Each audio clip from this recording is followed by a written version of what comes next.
Hello the future officers, welcome you all to Study Funda. दोस्तों बहुत बहुत स्वागत है आपका आज की इस वीडियो में। इस वीडियो में हम बात करेंगे पेपर 2 के सबसे इंपॉर्टेंट टॉपिक के बारे में, जो कि है आपका रिपोर्ट राइटिंग। सबसे इंपॉर्टेंट मैंने यहाँ पे इसको क्यों बोला है, ये वो टॉपिक है जो बहुत इजीली जो है आप इसको लिख सकते हो एग्जाम के अंदर, और बहुत अच्छे मार्क्स जो है रिपोर्ट राइटिंग के अंदर आप ला सकते हो।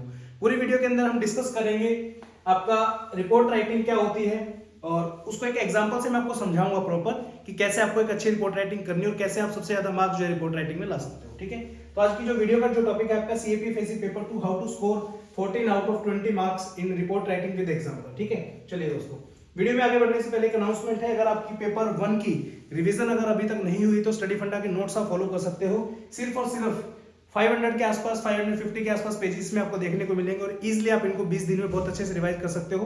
बहुत ही कलरफुल नोट्स है, बहुत ही प्यारे नोट्स है, स्टडी फंडा एप्लीकेशन के ऊपर मिल जाएंगे, जाके आप चेकआउट कर सकते हो। ठीक है, चलिए आज की वीडियो का जो मेन टॉपिक है उसके ऊपर बढ़ते हैं। ठीक है, रिपोर्ट राइटिंग इन सीएपीएफएससी एग्जामिनेशन, अगर इसकी मैं यहाँ पे बात करूं तो यहाँ पे किसी भी रिपोर्ट राइटिंग की बात अगर करते हैं, ठीक है, तो सीएपीएफ एग्जाम में आपके रिपोर्ट की जो है 2 टॉपिक आपको देखने को मिलेंगे।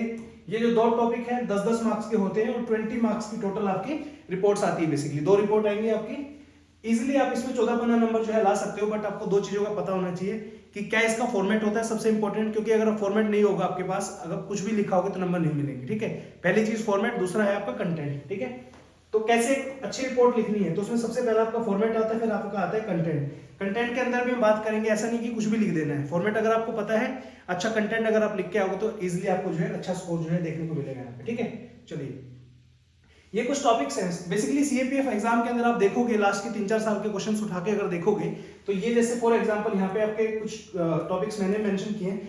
ऑलमोस्ट 90% जो टॉपिक इसमें रहते हैं करंट अफेयर बेस के रहते हैं दोस्तों। ठीक है, सभी क्वेश्चन जो है आपके ऑलमोस्ट जितने भी हैं 90% क्वेश्चन के आसपास करंट अफेयर के बेस के ही आपको देखने को मिलेंगे। जैसे for example oxygen cylinder crisis in Delhi, Covid के टाइम पे दिल्ली में जो है ऑक्सीजन के सिलेंडर खत्म हो गए थे, तो बहुत मारामारी मरी थी। तो इस तरीके से जो है आपको यहाँ पे देखने को मिला। पोल वायलेंस इन वेस्ट बंगाल, तो वेस्ट बंगाल के अंदर जो है बहुत लड़ाइयां देखने को आपको मिली थी during the polls, state assembly election के दौरान। ठीक है, evidences of aloe filling during the कोविड-19 pandemic, green energy programs in India, progress in India. तो ये सब जो है आपके करंट अफेयर बेस्ड पे टॉपिक रहते हैं। तो अगर आपके करंट अफेयर के ऊपर पकड़ है, आपने अच्छे से उनको पढ़ा है, तो ये इजीली जो है आप अच्छे मार्क्स इसमें स्कोर कर सकते हो। ठीक है, दूसरी इंपॉर्टेंट चीज जो है रिपोर्ट राइटिंग में आपको जो पता होनी चाहिए वो ये है, रिपोर्ट राइटिंग के लिए आपको ऐसे 2 पेज मिलेंगे।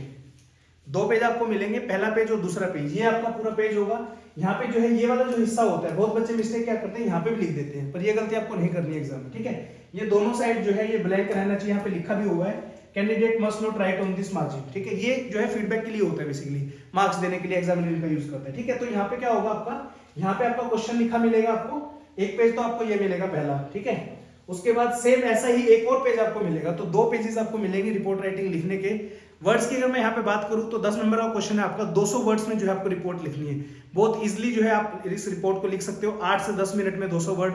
अगर आपकी प्रैक्टिस अच्छी है तो इजीली आप उसको लिख पाओगे। ठीक है, चलिए फॉर्मेट की अगर मैं बात करूं यहाँ पे फॉर्मेट ऑफ रिपोर्ट राइटिंग की, तो वर्ड लिमिट आपकी 200 वर्ड्स की है। 2 पेजेस आपको यहाँ पे देखने को मिलेंगे। ठीक है, जब भी आप रिपोर्ट राइटिंग करते हो, जो भी आपका क्वेश्चन है, आपको क्या करना है, इस तरीके से बॉक्सेस मैंने बनाए, लेकिन एग्जाम में आपको बॉक्सेस नहीं मिलेंगे और ना ही आपको बनाने हैं। Just to make you understood कि ऐसे इस तरीके से डाटा आपको लिखना होता है, इसलिए मैंने बॉक्सेस बनाए हैं। बाकी हम जब प्रैक्टिस करेंगे इस टॉपिक की तो आपको पता चल जाएगा। ठीक है, यहाँ पे सबसे पहले हेडिंग और टाइटल लिखना है रिपोर्ट का। ठीक है, बेसिकली क्या होगा, यहाँ पे जैसे इस तरीके से स्पेसिमेन वाली जगह पे, जैसे यहाँ पे आपका जो टॉपिक मिलेगा ना, वो यहाँ पे जो है आंसर में आप यहाँ पे टॉपिक लिखेंगे, उसी का जो नाम है वो सेम यहाँ पे लिखें, क्योंकि यहीं से आपकी रिपोर्ट असली शुरू हो जाती है। ठीक है, make sure don't worry about that कि जो ये वर्ड्स जो होते हैं, ये वाला वर्ड हो गया, ये इधर 2-3 वर्ड होते हैं, ये आपके वर्ड काउंटिंग जो होती है ना 200 वर्ड्स की, उसके अंदर काउंट नहीं होते, डोंट वरी। तो यार ये जो नाम होगा इसके वर्ड्स को जो है काउंट नहीं करते रिपोर्ट राइटिंग में। ठीक है, तो 200 वर्ड्स का जो बताते हैं वो जो है आपके पैराग्राफ से शुरू हो जाते हैं, वो भी मैं आपको दिखाऊंगा अभी। तो सबसे पहले यहाँ पे हेडिंग और टाइटल ऑफ द रिपोर्ट आनी है, जैसे इसको मैं एक एग्जांपल से समझेंगे, अभी बताऊंगा आपको। उसके बाद यहाँ पे आएगा name, place and date. Make sure अपना नाम जो है आप यूपीएससी की सीट में कहीं नहीं लिखेंगे, सिर्फ और सिर्फ आपका रोल नंबर लिखा होना चाहिए। यूपीएससी की सीट में कहीं पे भी अगर आप नाम लिखते हो, ओम लिखते हो, जय भोले बाबा, कुछ भी इस तरीके का कोई भी आइटम लिखते हो, तो आपकी शीट जो है वहीं क्रैश हो जाएगी। ठीक है, कुछ भी मतलब किसी भी जाति सूचक है कोई, या फिर कोई धर्म सूचक है, कोई भी वर्ड ऐसा आप लिखते हो, ठीक है, तो वो आपकी शीट जो है वहीं क्रैश हो जाएगी और आपके ऊपर केस भी कर दिया जाएगा। ठीक है, तो यहाँ पे नाम लिखना है, नाम की जगह जो है आपको अपना नाम नहीं लिखना है। यहाँ पे आप यूज करेंगे ABC/XYZ, इन दोनों में से कुछ भी जो है यूज कर सकते हो, कोई इशू नहीं। प्लेस में जो है दिल्ली डाल सकते हो, चंडीगढ़, पटियाला, लुधियाना, अंबाला, जो डालना है आपको डालो, कोई दिक्कत नहीं है। जो डेट जो है वो इवेंट के जो है वो बाद की होनी चाहिए, ठीक है, इवेंट के बाद की होगी और जो आपका एग्जाम उससे पहले की होगी। फॉर एग्जाम्पल आपका एग्जाम जो है मान लो 6 अगस्त को है, ठीक है, तो मेक श्योर ऐसा ना हो कि फ्यूचर की आप डेट डाल रहे हो कि इवेंट तो हुआ भी नहीं उसके बाद की आपने डेट बना दी, तो ऐसी गलती नहीं करनी है। 5 अगस्त का अगर आपका पेपर है, 6 अगस्त का अगर पेपर है तो मेक श्योर जुलाई की डाल दो, जून की डाल दो, डजंट मैटर, ठीक है। पास्ट टेंस में आपकी रिपोर्ट बेसिकली लिखी जाएगी क्योंकि ऑलरेडी वो इवेंट हो चुका है, उसके बारे में आप फ्यूचर में लिख रहे हो उसको, ठीक है। तो यहाँ पे आपके जो है सबसे पहले आपको इंट्रोडक्शन लिखना है। बेसिकली इंट्रोडक्शन में क्या क्या होता है, देखिए इंट्रोडक्शन आपको 2 से 3 लाइन का लिखना है, 20 से 30 वर्ड के अंदर जो है आपका इंट्रोडक्शन हो जाना चाहिए, ठीक है। इंट्रोडक्शन में क्या आएगा रिपोर्ट में, बेसिकली आपको बताना है इवेंट के बारे में कि कोई भी इवेंट, क्योंकि जनरली जो भी टॉपिक्स आते हैं करंट अफेयर बेस्ड के हैं, तो कोई भी जो इवेंट है या फिर कोई इंसिडेंट है वो कैसे हुआ, ठीक है, क्या उसके अंदर हैपनिंग हुई है, उसका कोई डाटा अगर आपके पास है तो वो आप लिख सकते हो। एग्जाम्पल के थ्रू समझोगे, बहुत प्यार से समझाऊंगा, बहुत मजा आएगा समझने में, वीडियो का एंड तक देखना, ठीक है। फिर आपका सबसे पहला पैराग्राफ आता है यहाँ पे, ठीक है।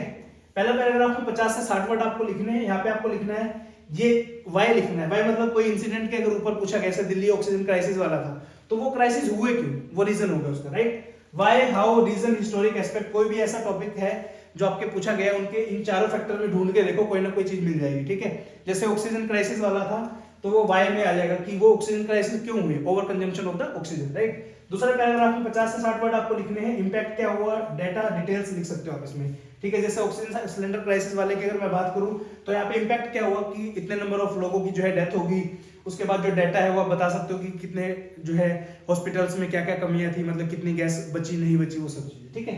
तीसरे वाला जो आपका पैराग्राफ होगा, पैरा 3 में जो है आप लिखोगे गवर्नमेंट के इनिशिएटिव, इंडिविजुअल स्टैंड, गवर्नमेंट का रिस्पांस। बेसिकली कोई भी जब चीज ऐसी होती है तो उसमें गवर्नमेंट जो है इंक्लूडेड रहती है। अब दिल्ली ऑक्सीजन क्राइसिस वाला था तो उसमें गवर्नमेंट ने स्पेशल ट्रेन चलाई थी ऑक्सीजन को लेके आने के लिए, ऐसे बहुत सारी चीजें की थी, ठीक है। तो ये है आपका पूरा रिपोर्ट राइटिंग का फॉर्मेट, इसी फॉर्मेट में आपको लिखना है। ये जो बॉक्सेस मैंने बनाए हैं आपको समझाने के लिए बनाए कि पैरा 1 2 ऐसे इस तरीके से। प्लेन पेपर आपको मिलेगा, उसमें प्लेन पेपर में ही लिखना है पैरा वाइज, ऐसा नहीं कि बॉक्स बना दो, उसमें गलती मत करना है, ठीक है। चलिए अब इसको देखते हैं प्रॉपर एग्जांपल से। ऐसा एग्जांपल आपने कभी नहीं देखा होगा, हर एक चीज के ऊपर मैंने बहुत फोकस करके जो है ये रिपोर्ट तैयार की, आपको बहुत अच्छी लगेगी।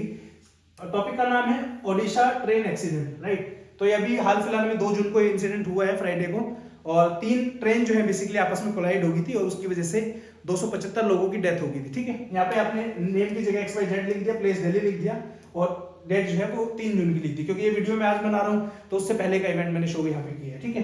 तो ये आपका इंट्रोडक्शन है, सिर्फ 3 लाइनों में। यहाँ पे आप देखोगे 25 वर्ड्स में बहुत प्यार से मैंने जो है इसका अच्छा इंट्रोडक्शन लिखा है। A devastating crash involving 3 trains in Odisha has killed 75 people and more than 1200 injured. This incident took place on 2 June 2023, right? तो ये छोटा सा ब्रीफ हो गया उस टॉपिक के बारे में जो हमारा मेन टॉपिक है, ओडिशा ट्रेन एक्सीडेंट। उसके बारे में मैंने बता दी कि भाई ऐसा ऐसा हो गया, 275 लोगों की डेथ हो गई है, 1200 लोग इंजर हो गए और ये इंसिडेंट इसी तारीख को हुआ है, ठीक है। उसके बाद मैं आता हूँ सबसे पहले पैराग्राफ में, ठीक है। पहले पैराग्राफ में मैंने क्या बोला था कि वाई, हाउ, ये चीज लिखी होती है, मतलब वो इंसिडेंट कैसे हुआ, क्यों हुआ, उसके बारे में है। तो यहाँ पे मैंने फर्स्ट पैराग्राफ में 52 वर्ड्स का यूज किया है। The accident involve 3 trains named Coromandel express, Howrah superfast express and stationery good train. The accident happened near Odisha's Balasore where 17 train coaches were derailed and several coaches damaged। तो मैंने ये इन्फॉर्मेशन दे दी कि भाई 3 ट्रेन थी, आपस में कोलाइड होगी, 17 डब्बे जो है वो पलट गए इसके, और इस तरीके की जो चीज है वहां पे हुई है। कहाँ पे हुआ इंसिडेंट, ओडिशा के बालासोर में हुआ है, ठीक है।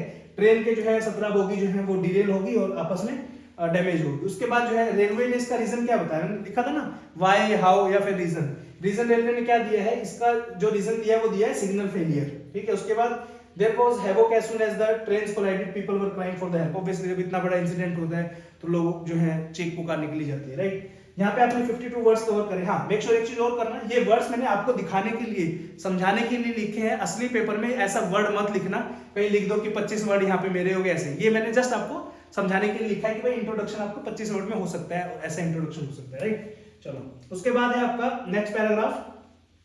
Villagers from nearby area rushed to the spot to help the people. NDRF personnel traveling in the train gave the information of the collision to the National Disaster Response Force. NDRF and state disaster forces rushed to the spot and started the evacuation. Accident was so horrible that some coaches were crushed very badly and rescuers had to cut through the wreckage of to reach the passengers। इसमें basically हमने उस जो भी हुआ है आपका उसके बारे में और थोड़ा सा डिटेल में बताया कि भाई जो आसपास के जो गांव के एरिया के थे जो लोग थे वो ऑन द स्पॉट पहुंच गए वहां पे। उस ट्रेन के थ्रू जो है एक पर्सन जो एनडीआरएफ का ही पर्सनल था वो उस ट्रेन में जो है ट्रेवल कर रहा था और उसने अपना फोन वोन किया कि भाई ऐसे ऐसे इंसिडेंट हो गया। तो एनडीआरएफ की फोर्सेस, स्टेट डिजास्टर फोर्सेस है, मौके पे आई और उन्होंने इवैक्यूएशन प्रोग्राम शुरू किया बेसिकली। ठीक है, तो ये था और एक दो छोटी मोटी इन्फॉर्मेशन यहाँ पे है। तो ये वाला जो है पैराग्राफ आपका 58 वर्ड्स के अंदर जो है खत्म हो गया यहाँ पे। नेक्स्ट है फिर लास्ट पैराग्राफ है जिसमें हमने बात की थी कि गवर्नमेंट का क्या रिस्पॉन्स है, गवर्नमेंट ने क्या इनिशिएटिव किया। तो गवर्नमेंट के जो स्टेप्स हैं वो हम लास्ट पैराग्राफ में जो है डिस्कस करते हैं। तो रेल मंत्री Ashwini Vaishnaw ordered the probe into the accident. PM also visited the place of incident and lauded all the rescue teams for their tireless efforts for the rescue program. Railway minister announced that rupees 10 lakh will be given to next of the kin of those who lost their lives in the accident and 2 lakhs for the seriously injured. मतलब 10 लाख रुपए देंगे जिनकी death होगी उनके family members को, 2 लाख रुपए जो seriously injured हुए उनको। ठीक है, thousands of the people in the country prayed and donated for this victim of this terrible incident. तो ये थी आपकी पूरी रिपोर्ट। यहाँ पे देखिए 70 वर्ड आपके ये हो गए, 60 के आसपास ये हो गए, कितना हुआ 130 के आसपास हुआ, राइट। उसके बाद 50 के आसपास ये हो गए, तो 180 और 25 रफली अराउंड 200 के आसपास हो गए। एक चीज का और ध्यान रखना है, बहुत बार बच्चे गलती क्या करते हैं, सिर्फ 150 वर्ड्स की ही रिपोर्ट लिखाते हैं, या फिर कोई ऐसा बच्चा करता है कि 250 वर्ड की रिपोर्ट लिख देगा। तो ये गलती आपको नहीं करनी है।